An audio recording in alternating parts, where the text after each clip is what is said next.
Hello everyone, welcome back to our channel Rani's kitchen. ఈరోజు banana bajji ఎలా చేసుకోవాలో చూస్తాం.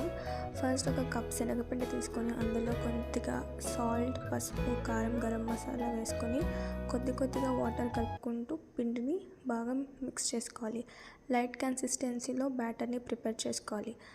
ప్రిపేర్ చేసుకున్న బ్యాటర్ని పక్కకు పెట్టుకొని బనానాస్ డయాగ్నల్ షేప్లో కట్ చేసుకొని ఒక్కొక్కటిగా బ్యాటర్లో ముంచి వేడైన ఆయిల్లో ఒకదాని తర్వాత ఒకటి వేసుకోవాలి.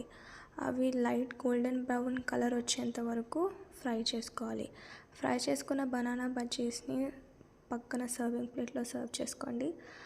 బనానా బజ్జీస్ని కెచప్ లేదా సాస్తో సర్వ్ చేసుకుంటే చాలా టేస్టీగా ఉంటుంది గాయస్. మీరు కూడా ట్రై చేయండి.